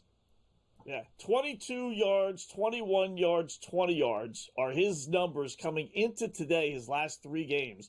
And today he's got 2 receptions for 22 yards. So it's clearly not the same Deebo that we've been known to see. And so, the turning point of this game came moments ago. We were talking about it. It was 24-6. Bears got the ball, right? They were driving. They had it at the San Francisco 30-yard line. They fumbled the ball. Literally 2 plays later, and it goes back to what we were talking about here, where San Fran's not taking their foot off the pedal, right? They get the ball back, and more times than not, you're up to 18 points. You just run the ball. You want to eat some clock, right? They're throwing bombs. 2 plays later, after getting the fumble at their own 25, 30-yard line, they're at the Bears' 25, 30-yard line because they threw a bomb. So if his number's only 16 more, Joe, I know it's not a lot, and how much will they be running? But you do have the entire fourth quarter. Somewhere you're going to have to throw the ball a little bit. You could get that on one catch. So I might be inclined to go over on or one pass rather. I might be inclined to go over on that.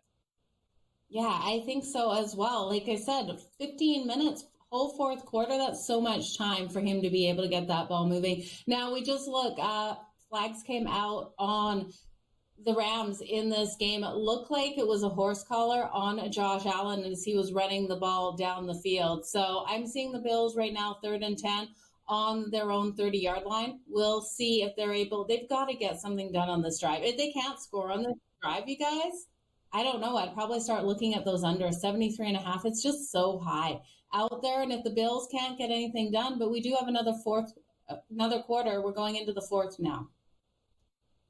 So the Niners got in, touchdown Guerrero to make it 31-6. I'm seeing, and this is me, following the game, play-by-play now at this point, as opposed to having it on in front of me. But it says Moody kicked the ball off. Chicago returned it for a touchdown, but it looks like the kickoff was short of the landing zone, and so they're moving the ball out to the 40. And so it looks like that is going to be the move. Cardinals, this has been an erratic drive for Arizona, by the way. A fumble by Connor, recovered by Arizona, actually advanced the ball 17 yards. Kyler Murray just hit my guy Trey McBride with back-to-back catches, has him up to about 18 yards, and the Cardinals are driving 27-18 out to midfield.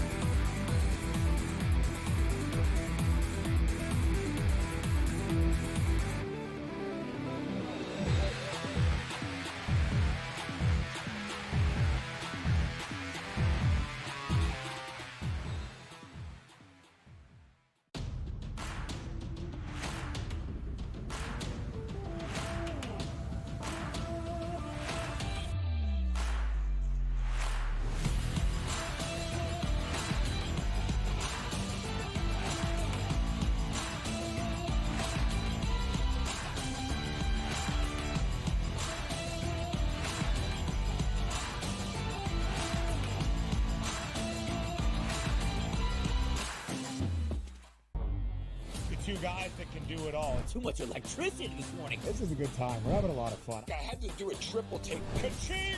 Why? Because of parity. I didn't mean to offend. Yeah, it's not going to happen. Load management is a dirty word. Let him rip. You know what? Circumstances provide the results. What? How do you do this one? Oh, Donnie, you got such a good show there. A network that is booming. The early line, only on SportsGrid. We got the NBA Cup going on. Not that anybody really cares per se about the NBA Cup. Now, I got to be honest with you. I actually did try to look of like, okay, like what does it mean like for the NBA Cup? Like who's playing for what here? I lost interest and I gave up after about 30 seconds. And I was like, you know what? Whatever, dude. There's NBA games. Sports Rage tonight, only on SportsGrid.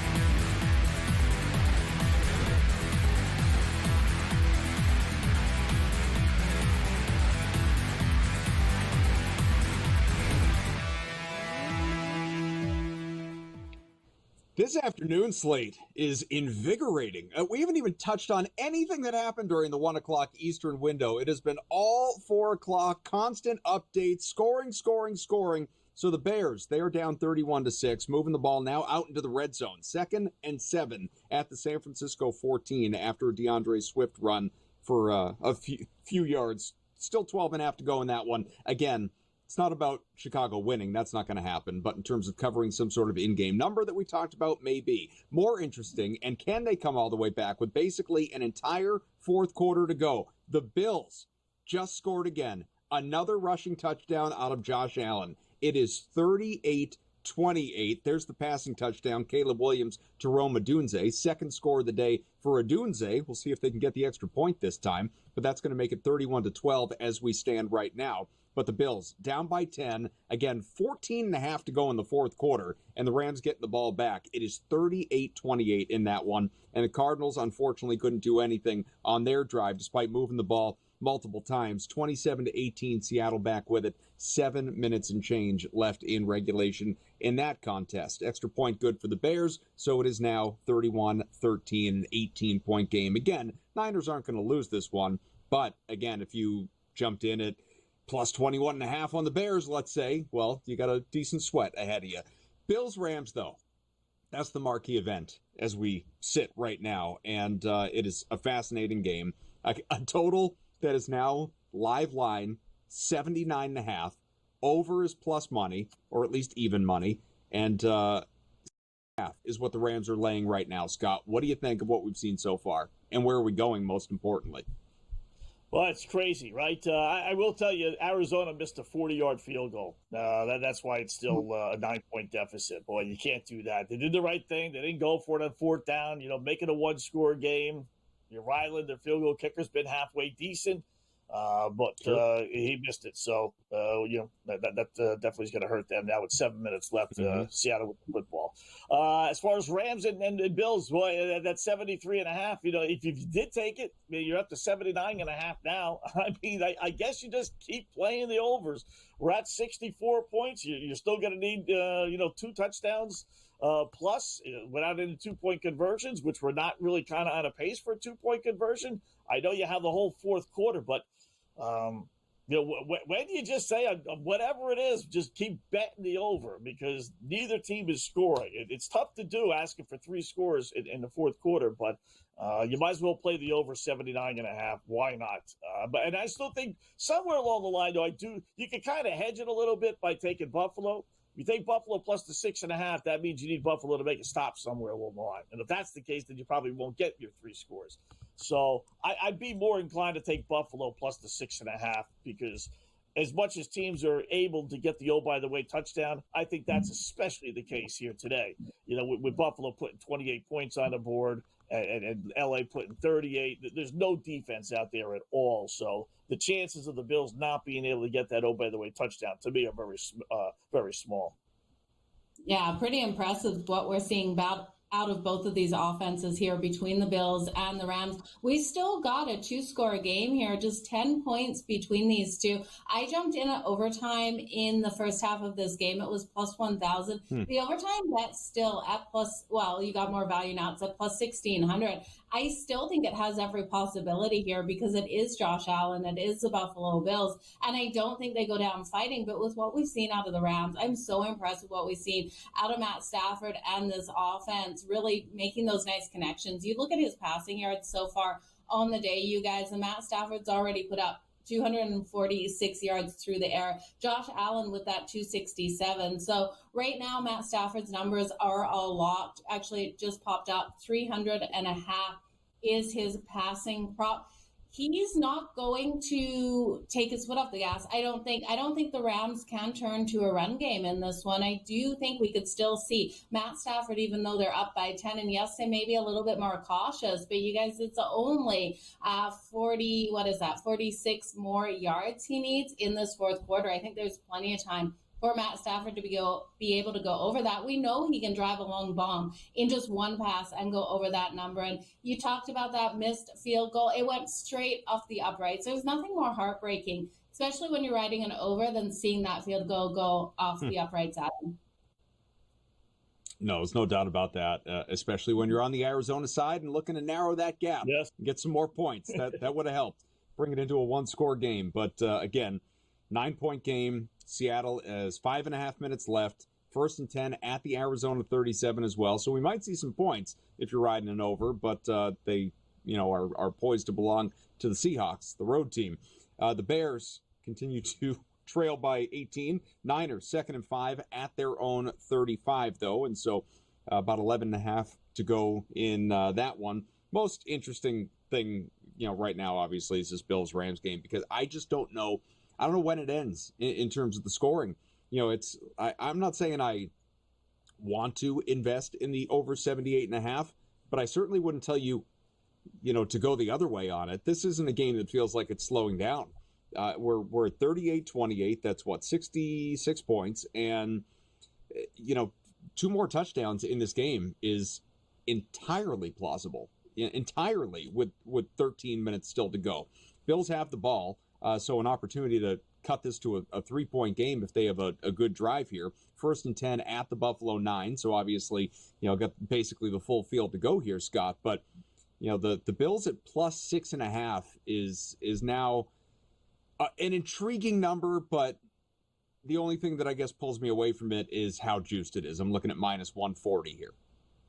Yeah, that's big. And at least the 78.5 is only minus 130, but I'd rather have 78.5 at minus 130 than 79.5 at whatever odds, because now 2 touchdowns will get you over the 78.5. It'll get you to 79. So if you're sitting on over 79.5, that's still a loser. You would still need 3 points without the 2-point play really kind of being in the equation here. So the only problem is they got it their own 9-yard line. It's a long ways to go. And a field goal is in play. So you need a touchdown if you take that 5.5. That's not going to get it done.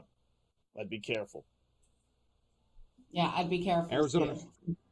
Yeah. Arizona trying for a stop. Not yet. Second and 8, Arizona 35 here. So running out of time. Cardinals to try and make something of themselves today and avoid falling to 6 and 7.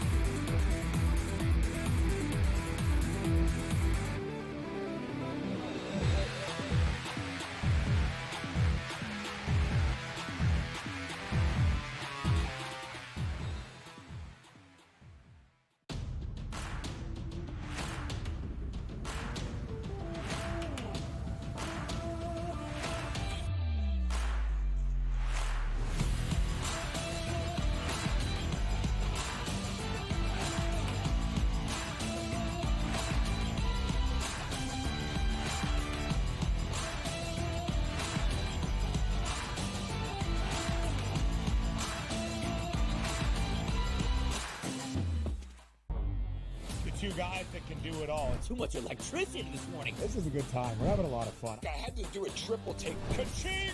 Why? Because of parity. I didn't mean to offend. Yeah, it's not going to happen. Load management is a dirty word. Let him rip. You know what? Circumstances provide the results. What? How do you do this once? Oh, Donnie, you got such a good show there. A network that is booming.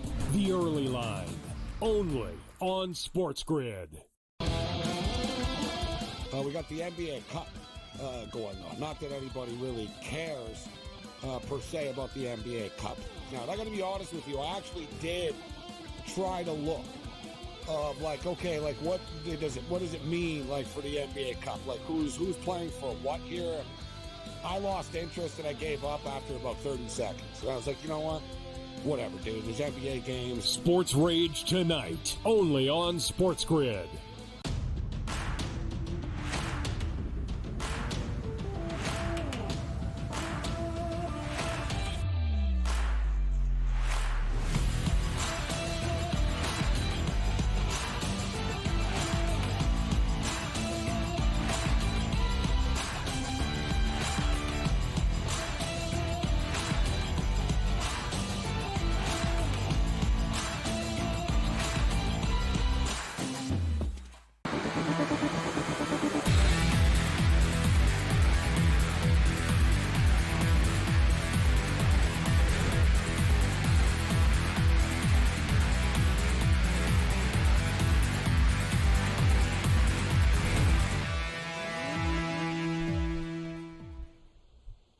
It's about to be sayonara, Arizona. Seattle is in the red zone again. Second 11, Arizona 20, 3.5 to go, fourth quarter, up by 9. It's already a two-score game. Could get a lot uglier here in a moment. 27-18 in that one. The Niners with the ball into Chicago territory. Looks like Brock Purdy may have just avoided an injury scare.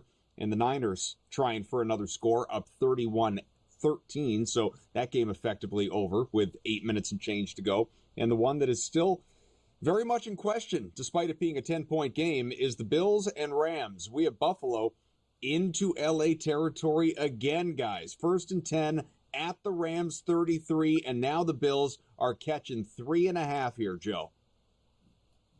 You've got to love what Josh Allen is able to do, because you look at him and his rushing yards that he's been able to put up, especially in the second half. Adam, I'm really impressed with Josh Allen. He just ran another big run. He's got 7 carries out there for 71 yards, and that's something we didn't see in the first half of this game. And you look, and he's been the primary guy on the ground for his team, and he is like Superman out there. He really does put the weight of this team on his shoulders. When you look at the running back, James Cook, I would have expected so much more out of him today in this game, and I did. I took his rushing prop, rushing and receiving over 81.5. I altered it to 125 plus because I did expect him to have that big game on the ground as well as get some short receptions from Josh Allen. But James Cook, 6 carries for only 20 yards in this game. Josh Allen just dominating out there. So let's see the Bills score again. Let's push this one to OT. That's what I want to see. I jumped in at that at plus 1,000. You can still jump in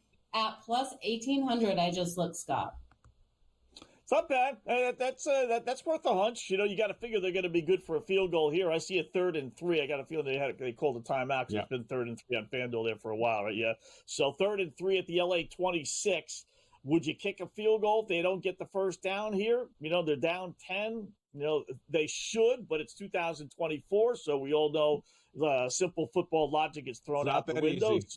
But they got the first down anyway. All right, so first down, Buffalo at the what is this drive started at their own 5-yard line? You know, not that didn't 9, take them that I think, long. Yeah, something like that. Yeah, 9 yards inside the 10, right? I know that. Remember that. So it'd be crazy. That's down to 3.5. But you got who wants to lay minus 156?